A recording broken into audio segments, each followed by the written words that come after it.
هجان جوینên serokê hikûmeta Herêma Kurdistanê li Bexdayê berdewam in heta nûkê 8 civîn encam dane digel her sê serokatiyên siyasiyên Iraqê digel serkirdeyên cudayên Şîa û Sunniyan her hemûyan jî bi zelalî li ser ekranê behs kir û got piştî civîna digel serokê hikûmetê ku divê kêşeyên siyasî jê yasayî bihêne dûrkirin nabîtin şayîste û mûçexurên Herêma Kurdistanê tevlî kêşeyên siyasî yan jî nakokiyên siyasî bi rengek ji rengekan bihête kirin. Şanda Herêma Kurdistanê weke me got bi serokatiya Serokwezîran Mesrûr Barzanî seredana serokê hevpeymaniya dewleta yasa Nûrî Malikî kiriye herî dawî û civîna wan anoka jî dest pê kiriye. Her dema ku wêne amade bûn helbet em ê biwebînin ser ekranê ku Nûrî Malikî yek ji kesên serekeyên siyasiyên Iraqê ye ku bandûra xwe heye li qada siyasî û civakiya Iraqê dikarin bêjin serbazî jî pêştir Serokwezîrên Iraqê bûn niha jî her bandûra xwe gelek bi rengekê mezin maye lewma ew jî yek ji kesatiyên gelekên giringên şîeyên siyasî ye ku divê digel wan jî ron nexare. Bizanin derencam wê civîna Serokwezîrên Herêma Kurdistanê û şanda pêra digel Nûrî Malikî dê çi bîtin helbet wê zelalkirinek hebîtin derheqê vê mijarê lewma zêdetir dipirsim û disekînin bi taybetî bi rastî jî doh newekî ev rûye ev rûke gelek cuda ye ji dihî. Fraksiyonên Kurdistanê li Perlemanê Iraqê wê neyekê cuda yekgirtin û bihevrebûn û yekdengî nîşanî qada siyasiya Iraqê û bi giştî خەلکی Herêma Kurdistanê û Iraqê jî de. Ev yekgirtina dikarîtin çi derencamekî li peyxobîne ku ji niha ve me gejbîniya wê dît û peyamên gejbîniyê ji Bexdayê hatin hêjî şand li were û civînên wan berdewam in. Jê hêjaya xanim abid şirûvekarê siyasî dipirsim li stûdiyê mêvanê min e hêjaya xanim gelek bi xêratiye Kurdistan 24. Carê 8 civîn û hêjî civîn berdewam in bawerim heta dawiyê wê bigihne 11-12 civînan ku ev rûke serokê hikûmeta Herêma Kurdistanê û şanda pêra encam dayîn li Bexdayê. Ya pirsiyar ev heye بوچی کلگوری دستور و یاسای ما مافک هیا منادن و در باسی ناف کشین سیاسیت کن و دبیت اف مسئله دستوری و یاسایی بسیاسی بهتا چاره سر کرن برچه عراق دوی حالی دایا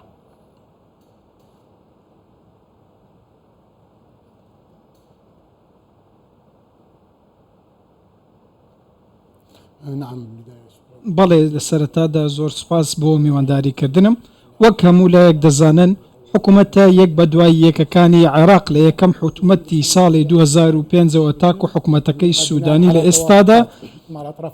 حکوومەتەکان بە گوێرەی ڕێککەوتن لە نێوان نێوماڵی سونی و کوردی دروست دەکرێت بەو پێی کە نێوماڵی شیعی زۆرینەن بەڵام بەداخەوە ئەم جۆرە سیاست و ئەم ڕێککەوتنانە شکستیان هێناوە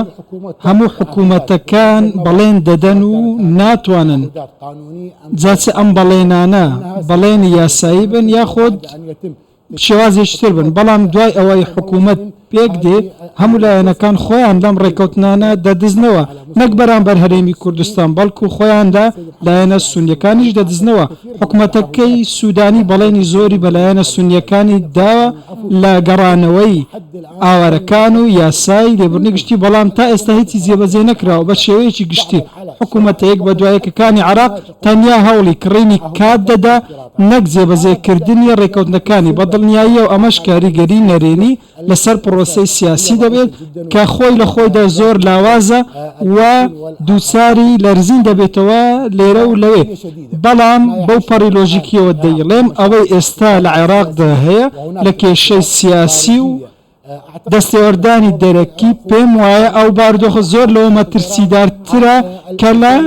حوزەیرانی ساڵی 2014 ڕوویدا ساڵی 2014 کێشەکان تەنیا لەگەڵ داعشدا بوون بەڵام ئێستا دابەشبوونی زۆر هەن لە نێو کۆمەلگای عێراقی بۆیە لە بەرژەوەندی حکوومەتی عێراقیدایە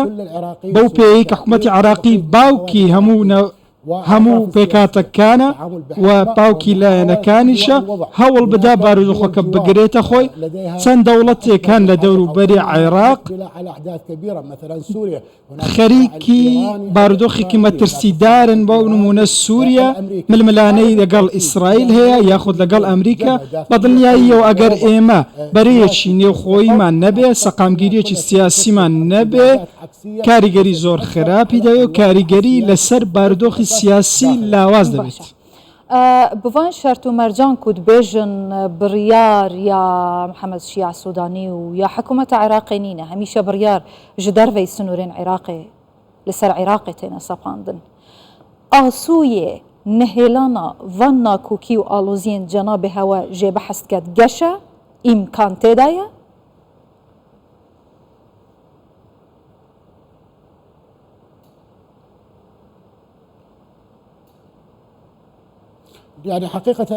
لە ڕاستیدا من پێم وایە کە پێش دەستپێکردنی حکوومەتی سوودانی لێرە لە کوردستان 24 بووم قسەمان لەربارەی ئەوە کرد ئایا حکوومەت دروست دەبێ من پێم وایە عێراق چووەتە ئاراستەیەکی تر نەک ئاراستەی دروستکردنی حکوومەت. دەستێوەردانی حکوومەتی ئەمریکی بۆ دروستکردنی حکوومەت لە دوا ساتەکاندا بۆ ئەوە بوو کە هیوای بەوە هەبوو حکوومەتەکەی سوودانی 2000 دەتوانێت شتێک بکات. بەڕاستی حکوومەتەکەی سوودانی بەڕاستی دەستی پێکرد بەڵام ئێستا خەریکی هەڵەکردنە لە ئێستادا چەند کێشەیەکی وەکو بە کشتتوکالکردنی یاخود بە خانوبەرەکردنی زەویە کشتتوکالەکان و هەروەها هاوپەیمانی ئیدارەی دەوڵە ئاراستەی خۆی گۆڕیوە خۆی لە بەڵێنەکان دزیوەتەوە خۆی لە ڕێکەوتنەکان دزیوەتەوە دیارە چەند لایەنێک هەن لە سەرەتای دروستکردنی حکوومەتدا تەنیا دەیانەوەی کات بکڕن بۆ ئەوەی پێگەی دەسەڵاتداری بەدەست بێنن جاچە ئەمنی بێ یاخود لایەنی دیکە. بە باوەڕی خۆم من پێشتریش گوتومە لە سەرەتای دروستبوونی حکوومەتەکەی سوودانیەوە هیچ هەڵبژارنەی شتر بوونی نابێ حکوومەتەکەی سوودانیش دوا حکوومەتە لەم سیستەمە سیاسی عێراق. ئەمە ڕای منە.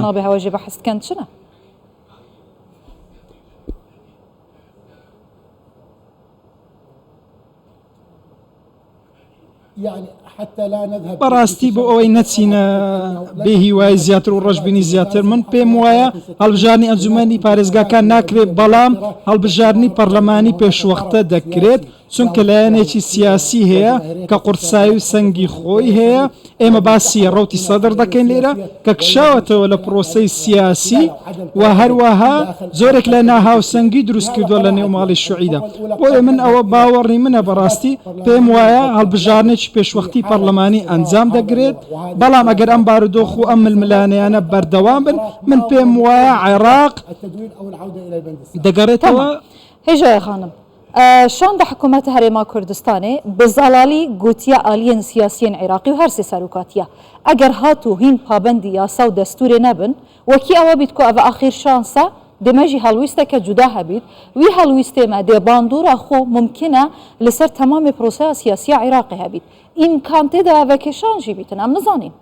Bi wî rengî çima tirsî dirûz dibin eger hat û nepabendî bi vî rengî ji aliyê hikûmeta Iraqê û bi taybetî jî ev hevpeymaniya hatiye drûstkirin ya îdaredana dewletê Kurd jê vekêşan bi yek dengî.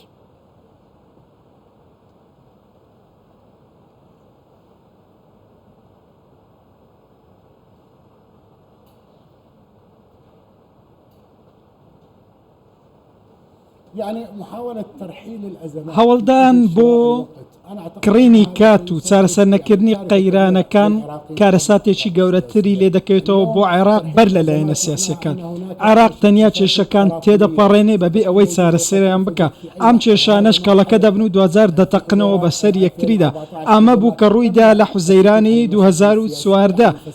ئەو بێدەنگی و بێدەنگی سیاسی لەسەر گەندەڵی هەبوو 2000 بینیمان داڕمانی زۆری بە دوای داهات. پێم وایە ئەو حکوومەتەی ڕێز لە بەڵێنەکانی خۆی نەگرێ شانی ئەوەی نییە حکوومەتێکی هاوبەش بێ شانی ئەوە نییە هاوبەشی بێ. من بەرگری لە هەرێمی کوردستان ناکەم بەڵکو من بەرگری لە نێوماڵی سونی دەکەم. حکوومەتەکەی محەممەد شیع سوودانی بەڵێنی داوا بەوەی ئاوارەکان بگەڕێنێتەوە کە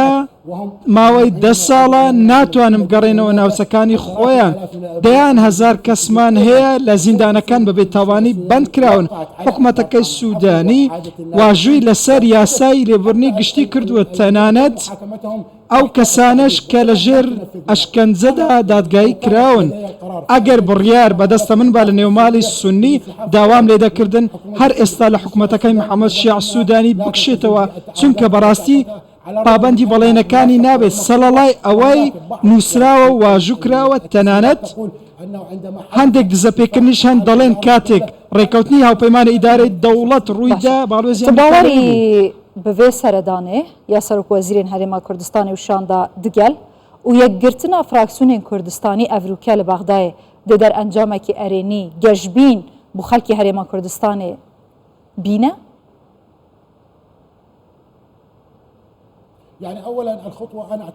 لە سەرەتادا پێم وایە ئەم هەنگاوە هەنگاوێکی زۆر زیرەکانە بوو لەلایەن بەڕێز سەرۆکە حکوومەتی هەرێمی کوردستانەوە بۆ چوونە بەغدا و کۆبوونەوە لەگەڵ هەرسێ سەرۆکایەتێکە و تەواوی ویلایەنە سیاسەکانی عێراق سونیەکان و تەنانەت شیعەکانیش ئەمە مانای ئەوەیە وێنەکە ئێستا ڕوونە ئەم لایەنانە بڕیار بەدەستن لەو کێشەیە کە ئێستا هەرێمی کوردستان بەدەستیەوە دەناڵێنێک کە بابەتی موچەیە سەبارەت بە هەرێمی کوردستان من پێم وایە خەڵکی هەرێمی کوردستان پێم وایە باشترین شت ئەوەیە پاڵپشتی حکوومەتی هەرێمی کوردستان بکەن ڕەنگە هەندێک جیاوازی و ڕای جیاواز هەبێ بەڵام دوجار پێم وایە ئەم بارودۆخە نەک لە عێراق بەڵکو لە تەواوی ناوچەکە لە تورکیا و ئێران و ناوچەکانی دیکەش پێویستی بەوەیە یەکتری بۆ بگرین یەکڕیز بین لە بەرامبەری لە سەرەتایشدا وام گوت بەرپرسیارەتی حکوومەتی فیدراالی پێویستە هەموو ئەم کێشانە بگرێتە خۆی و چارەسەری بکە ئێمە وڵاتانی دراوسێمان خەریکە دەسووتێن بارودۆخێکی خراپدان بەڕاستی بۆیە پێویستە سنوورەکانی عێراق ئێستا کە دەیبینین بەم شێوەیەن لە سووریا بەڕاستی لەو قاچاغبرنەی دۆلار و چەک و مادە هۆشبەرەکان هەیە بۆیە لە بەرژەوەندی بەڵکو و بەرپرسیارەتی حکوومەتەکەی محەممەد شیع سوودانیدا هەموو لایەنەکان بگرێتە خۆی و هەموو کێشەکان چارەسەر بکە ناڵێم 100% بەڵام هەر هیچ نەبێ 150 بۆ 160 چارەسەر بکە بە ئەوی بارودۆخەکە بە سەرقامگیری بمێنێتەوە نەبینە قوربانی ئەوەی لە وڵاتانی باشخانم یەکگرتنا فراکسیۆنên کوردستانی تا ئەڤروکە چاوا دیت gelek cara te endihawetine havêtin derfet hate dîtin ev pertewaziya navmala Kurdî bû cêbecênekirina rêkeftinan yan jî birîna mafên mên yasayî û destûrî di demekî de Evrûkê hemû fraksiyonên Kurdistanî bi wicûda Serokvezîran Mesrûr Barzanî me dît yek girt yek nerîn bûn yek axiftin bûn bi yek armancê dengê xwe gihande hev û destê xwe dane yek te çawa dît ev yekgirtina dikarî çi hêzekê bidete Kurdan di nav hikûmeteke piranî şîeya xwe sepên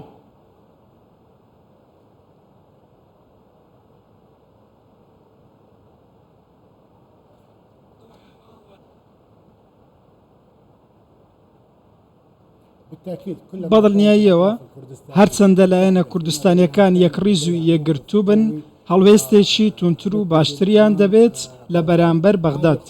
ئەم هەنگاوە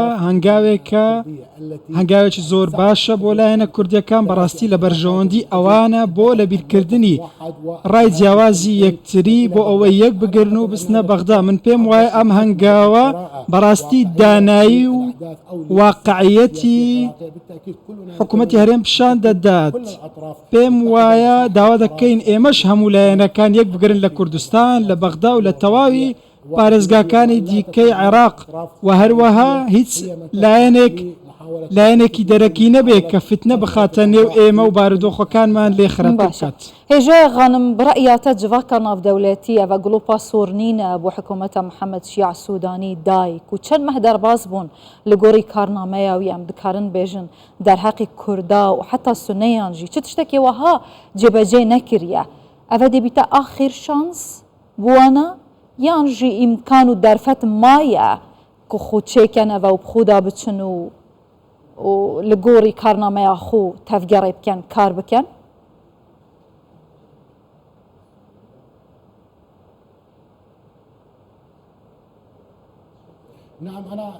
بەڵێ من دەڵێم مانگی داهاتوو بەڕێز محەممەد شیع سوودانی ساڵێک تەواو دەکا مانگی داهاتوو لە پۆستی سەرۆکی حکوومەتی عێراقی کۆمەڵگەی نێودەوڵەتی یاخود ویلایەتە یەکگرتووەکان بە تایبەتی پێم وایە هەموو ئەو بڕیارانە دەگرێتەوە کە بەڕێز محەممەد شیع سوودانی گرتووت تێبەر ویلایەتە یەکگرتووەکان پێی وایە کێشە و هەڵەی زۆر هەن لە نێو عێراقدا لەلایەن عێراق جێبەجێکراون بە تایبەتی لە دزەپێکردن و بە قاچاغ بردننی دۆلار بۆ ئێران بە بڕوای کەسی خۆم ئەمریکا تا ئێستا ڕازی نییە لە ئاستی و حکوومەتەکەی محەممەد شیع سوودانی یاری دەدەری وەزیری گەنجینەی ئەمریکا سەردانی کردو و لەگەڵی کۆبەتەوە ئێستا لە بەغدایە من پێم وایە بە شێوەیەکی گشتی حکوومەتەکەی محەممەد شیع سوودانی بەردەوام نابێت چونکە کێشەی زۆر هەیە بەداخەوە بەڕێز سوودانی سەرکەوتوو نەبوو لە چارەسەرکردنی ئەو کێشانە بۆیە من پێم وایە کۆمەلگەی نێودەوڵەتی نزیکترە لەوەی بەڕێز سوودانی بگۆڕێت ئەگەر شتەکە سەری نەگر پێم وایە عێراق هەڵبژارنی پێشوەختە بەخۆیەوە دەبینێت بەڵام ئەگەر بارودۆخەکە دارمە پێم وایە عێراق هەفتیا داهاتی بڕیارە سەرک وەزیرین عێراقی محەممەد شیع سوودانی سەردانە ئەمریکای بکە بڕایەتە بوو چه ئارمانجەیە و بتایبەتی دێ چ دەرئەنجامەکەویت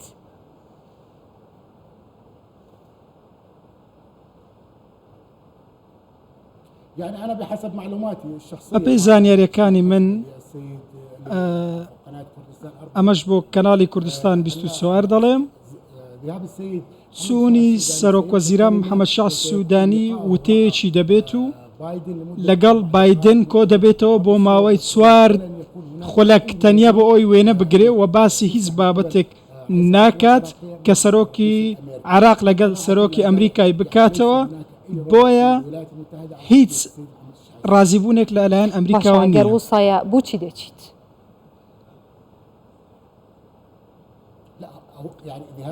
نا چوونی بەڕێز محەممەد شیع سوودانی وەکو سەرۆکە حکوومەتی عێراق چوون بۆ نەتەوەیە گرتووەکانە نەک بۆ بینینی بایدن بە شێوەیەکی ڕاستەوخۆ ئەو وەکو سەرۆکە حکوومەتی عێراق دەچێت. ئەگەر ئەم بهین بەری خۆ بدەینێ بگشتی عێراقی گەلک کێشە هەنا سیادەیاوێ دهێتە بن پێکردن ژالیە وڵاتێن جیران حتا ئاوە نەهێتە بەردان تشتی عێراقی هەی دەبێ دەمێدا تەنێ پارەیە وی پارەیە هەنێژی لە دژی هەرێما کوردستانی بکارتینیتن خۆفارڕستکردن پابەند نەبوون بە دەستورێ جێبەجێ نەکردنا ڕێکەفتنە بەوی دەستورداری بڕائیاتە حتا کەنگی حکوومەتە هەرێما کوردستانی یاژی خەڵکی هەرێما کوردستانی دکاریتن سەبرێ بگریتن ئایا ئەو هوشداری پێشهاتێن نەدیارن یانژی پێنگاوێن نەچاوەڕێکری ژێ خەڵک و حکوومەتە هەرێما کوردستانێ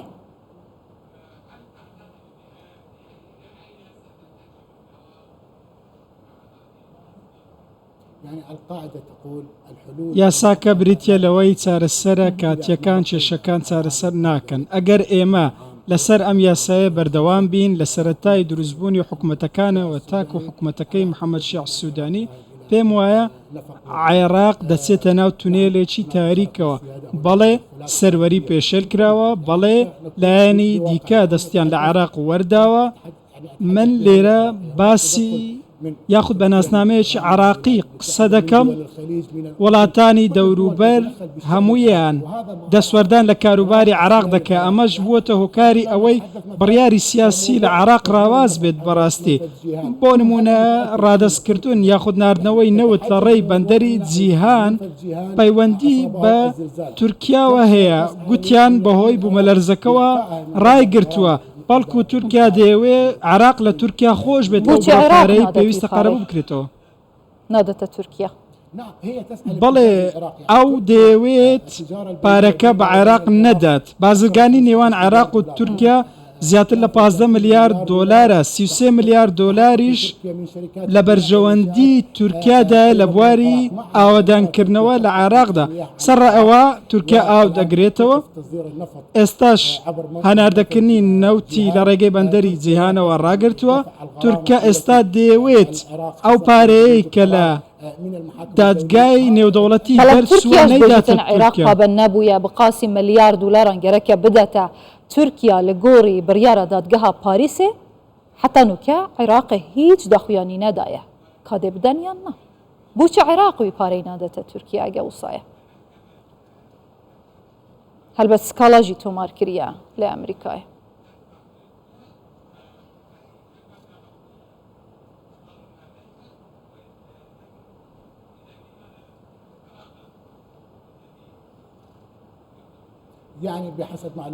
بەپێی زانیاریەکانی من تورکیا چەند ملیار دۆلارێکی لە لای عێراق عێراقیش پارەی یاخود ملیارێک و نی و پالەی تورکای لە تورکیا پێویستە ئەو پارەیە بدات. ئەم کێشەیە لە پەیوەندیەکان من پێم وایە تورکیا تەنیا دەیەوێت پارەکە نەداتە عێراق، ئەمەش بەهۆی بەهێزی عێراقەوە نییە بەڵکو بەهۆی لاوازی مامەڵەکردن و گفتوگۆی حکوومەتی عێراقا لەگەڵ تورکیا. عێراق تەنیا ئەگەر پارەی خۆی لە تورکیا بکشێنێتەوە بازاڕی تورکیا دەڕوخێت، بەڵام بەداخەوە گفتوگۆ و بڕیاری سیاسی عێراقی زۆر لاوازە بە شێوەیەک تورکیا دەیەوێت دەست بەسەر هەموو شتێکدا بگرێت کە لە عێراقدا هەیە و لە بەرامبەریشدا هیچ بە عێراق نەدات، کۆنتڕۆلی هەموو شتێکی کردووە. تەنانەت ئەوەی پەیوەستە بە هەبوونی سەربازی لە شنگالیش تەنیا بۆ ئەوەیە ئەم بوونەی خۆی لەوەی بچەسپێنێت هەوڵ دەدا بکاتە ئابووری. مشروعێتەوە فام کرد و جیرانێت عێراقی نەتەوەین یەک بووی حتا وڵاتێن خەلیج تشێنە عێراقی عێراقژی تشێتە هەرێمە کوردستانێ. ڕێچارە چییە؟ کوردستان چاوە تشێتن خوژوا قەید و بەندان و بڕیارین ji derve عێراقê li ser Iraqê û Iraq li ser herêma Kurdistanê biparêzîtin û vî qawareyê statûyê biparêzît. Helbet maf û şayisteyên xwe jî werbigirîn li gorî yasa û destûrê. بەداخەوە ئەم دیدگایە ڕاست و دروستە، ڕوئیایەکی واقعیە بەڕاستی وڵاتێکی دەرەوە کە نوێنەری هیچ دادگایەکی عێراقی نییە و بڕیار بەدەستیشە. لێرە باسی چەند وڵاتێکی کەنداو دەکەم بە نمونە هەموو ئەم دەوڵەتانەی کە باسمان کرد لە دەوروبەری عێراق دانەوەی عێراق بەم شێوەیە بمێنێتەوە بەلاوازی بمێنێتەوە وە کۆنتڕۆلی سامانە سروشتەکانی عێراق بکەن و ململانەی لە نێوان لایەنە عێراقیەکان لە بەرژەوەندی و سوود بخۆیان بگەڕێتەوە. بۆیە شکستی سیاسی لێرە لە ئەستۆی هەموو ئەم دەوڵەتانەی دراوسەیە. چەند لایەنێک هەن پەیوەندیان بە وڵاتێکەوە هەیە، لایەنێک هەیە پەیوەندی بە وڵاتانی دیکەوە هەیە. لێرە لایەنێکان دەیانەوێت عێراق لەم کێشانە بەردەوام بێ و نەتوانێت خۆی ڕزگار بکە بەلاوازی بمێنێتەوە دابەشبوون بەردەوام بێ بۆ ئەوەی کۆنتڕۆلی سامانەکانی عێراق بکە. بۆیە دەگەڕێینەوە سەرەتا هەموو جارێک حکوومەتی فیدرالی باوکی عێراقە پێویستە هەمویان لە خۆ بگرێت، پێویستە چارەسەر بدۆزێتەوە. ئەمڕۆ کە حکوومەتی بەغدا ملیارێک دۆلار دەداتە لایەنێک یاخود پارێزگایەک ئەمە زەرێر نییە بەڕاستی، ئەمە لە سوودی هەموو ناوچەکانە. بۆیە پێویستمان بە پیاوی دەوڵەت مەدارە گەلەک سپاس خانم عابد شروڤەکاری سیاسی بخێراتی سەرچەب ئەهلا وسەهلا.